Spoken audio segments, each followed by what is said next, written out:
Assalamualaikum warahmatullahi wabarakatuh. Perkenalkan, saya Rizky Maulida. Saya peserta Latsar CPNS tahun 2022 Provinsi Kalimantan Selatan, golongan 3, angkatan 11, kelompok 3. Pada kesempatan kali ini, saya akan mempresentasikan tugas individu saya pada agenda 1 pertemuan kedua, yaitu analisis isu efektivitas kinerja individu berdasar tupoksi.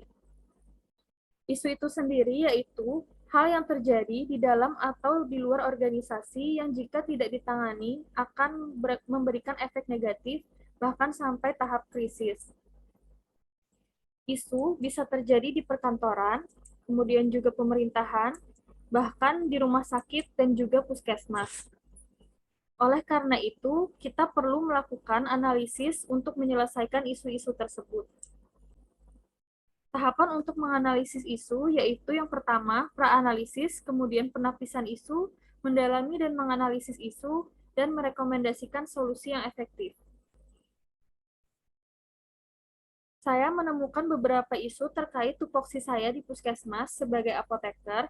Yang pertama, kurang optimalnya pelayanan farmasi klinik di puskesmas, kemudian kurang optimalnya pemantauan gudang perbekalan farmasi, penyimpanan obat lasa dan high alert yang tidak diberikan penanda, serta kurangnya pemahaman dan kepatuhan pasien dalam menggunakan obat. Saya melakukan analisis lapisan masalah dengan menggunakan metode APKL. Metode APKL yaitu aktual, problematika, kekhalayakan, dan layak. A atau aktual yaitu isu benar-benar terjadi dan sedang dibicarakan di lingkungan atau lingkungan kerja. Kemudian P yang atau problematika, yang dimaksud dengan problematika yaitu isu tersebut memiliki dimensi masalah yang kompleks sehingga perlu dicarikan solusinya secara komprehensif. Kemudian kehalayakan atau K, yaitu isu tersebut menyangkut hajat hidup orang banyak.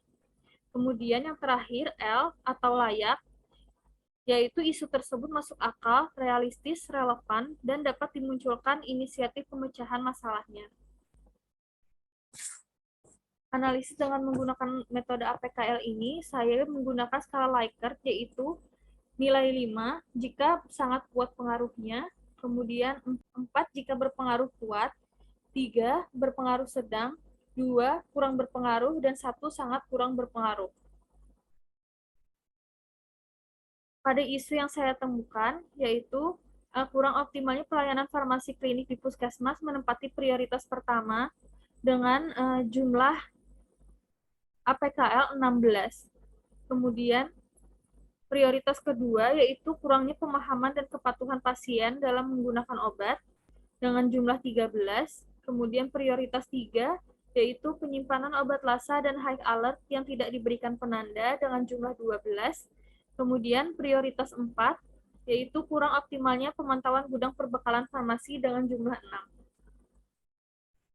Selanjutnya, saya melakukan analisis lapisan masalah dengan menggunakan metode USG. Di sini juga saya gunakan skala yaitu 5 sangat besar, 4 besar, 3 sedang, 2 kecil, dan 1 sangat kecil. Metode USG sendiri yaitu sifatnya urgent, paling serius, dan paling cepat perkembangannya sehingga harus segera diselesaikan. U atau urgensi yaitu menilai seberapa mendesak suatu isu harus dibahas dan ditindaklanjuti. Kemudian S yaitu seriousness, seberapa serius isu tersebut harus dibahas dan akan dikaitkan dengan akibat yang akan ditimbulkan. Kemudian G yaitu growth, seberapa besar kemungkinan memburuknya isu tersebut jika tidak ditangani dengan segera. Dari metode ini saya mendapatkan hasil yaitu kurang optimalnya pelayanan farmasi klinik di puskesmas menempati urutan pertama dengan jumlah 12. Kemudian kurangnya pemahaman dan kepatuhan pasien dalam menggunakan obat dan penyimpanan obat lasa dan high alert yang tidak diberikan penanda jumlahnya sama yaitu 10.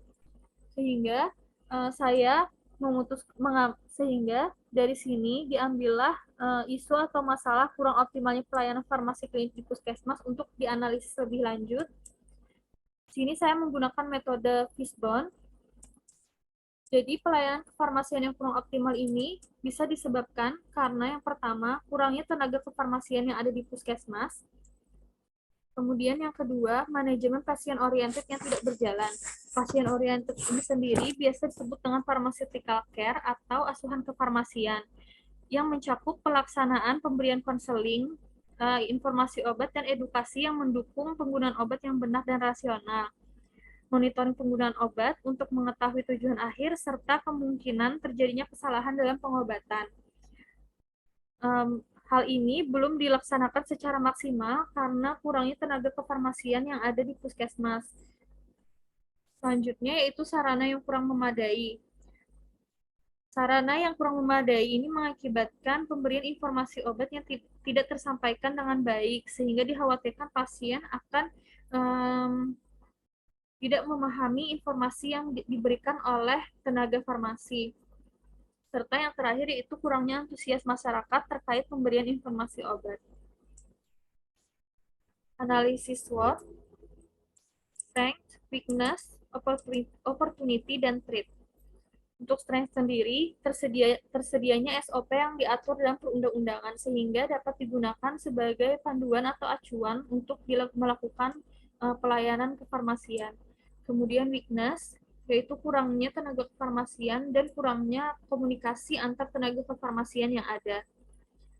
Kemudian ada opportunity, yaitu opportunity-nya sendiri bisa dilakukan peningkatan kompetensi dengan mengikuti seminar dan pelatihan oleh tenaga kefarmasian.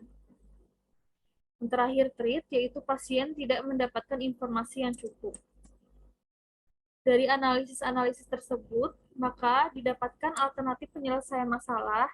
Yang pertama, yaitu meningkatkan kompetensi tenaga kefarmasian dengan cara mengikuti seminar dan pelatihan secara mandiri, sehingga diharapkan hal ini dapat meningkatkan kecakapan tenaga kefarmasian dalam melakukan pelayanan kefarmasian. Kemudian, alternatif penyelesaian yang kedua yaitu memberikan informasi penggunaan obat sesuai dengan kompetensi dan memastikan bahwa pasien benar-benar memahami informasi yang kita berikan.